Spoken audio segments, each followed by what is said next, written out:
के तपाईलाई थाहा छ रूपन्देही र कपिलवस्तुमा मात्रै 235 वटा पुरातात्विक ठाउँहरू छ। के हो त यो पुरातात्विक भनेको? पुरातात्विकलाई अंग्रेजीमा भनिन्छ आर्कियोलोजी। र यो आर्कियोलोजी भनेको के त फेरि?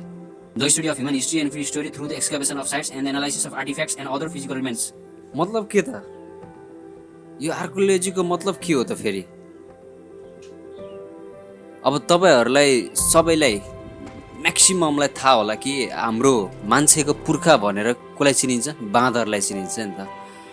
अनि यो कसरी थाहा भयो भन्दाखेरि धेरै अध्ययनहरू अनि धेरै खोज तलास अब खनेर हुन्छ, कसरी हुन्छ त्यो खोज तलास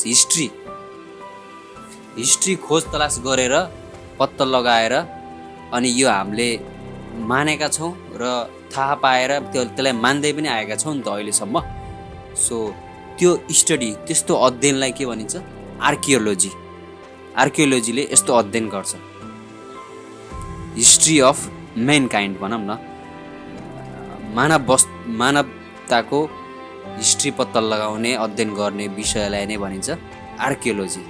कुनै पनि मान्छेको वर्गहरूको इतिहास खोज तलास गरेर हुन्छ अथवा खनेर हुन्छ। प्राय खनेर नै पत्ता लगाइन्छ, किन भन्दाखेरि धेरै जस्तो इतिहास के हुन्छ?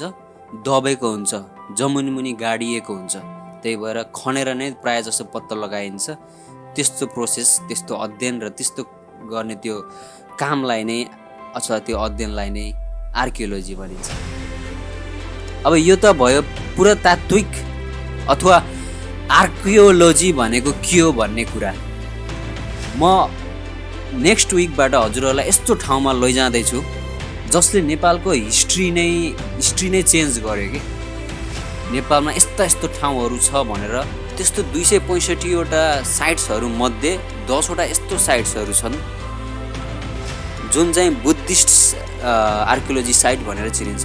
बुद्धिस्ट अथवा हामीले लाइट अफ एसिया भनेर चिनिने गौतम बुद्ध, त्यस्तै अरू पनि बुद्धहरू हुनुहुन्छ। उहाँ बुद्धहरूको चाहिँ एकदम यस्तो साइट्सहरू छ, 10 वटा मेन फोकस साइट्सहरू छ। त्यसको मैले तपाईहरुलाई त्यसको बारेमा इन्फर्मेसन दिन्छु। त्यसको बारेमा अब मैले कस्तो अनुभव गरेँ मैले त्यस्तो शेयरहरू गर्छु नेक्स्ट विकबाट।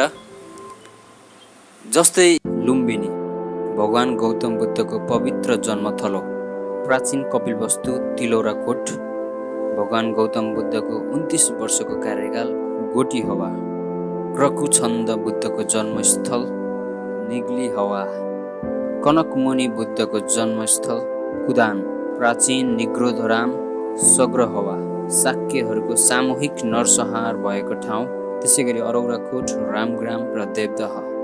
यस्तो ठाउँहरूले चाहिँ धेरै नै एकदम ठुलो इतिहास बोकेको छ। अनि यो हाम्रो देश नेपालको लागि एउटा गौरवको विषय पनि हुन्छ। पक्कै पनि यो एकदम इन्ट्रेस्टिङ एन्ड इन्फर्मेटिभ हुन्छ तपाईहरुको लागि। नेक्स्ट विकबाट सुरु हुने यो सिरिजको नाम चाहिँ मैले फाइन्डिङ बुद्ध भनेर नाम दिएको छु।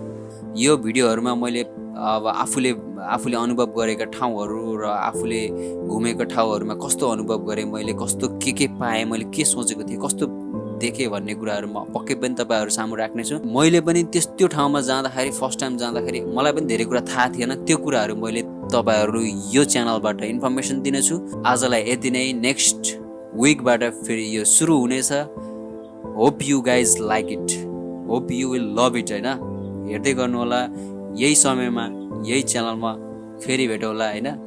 Next week series finding बुद्धमा।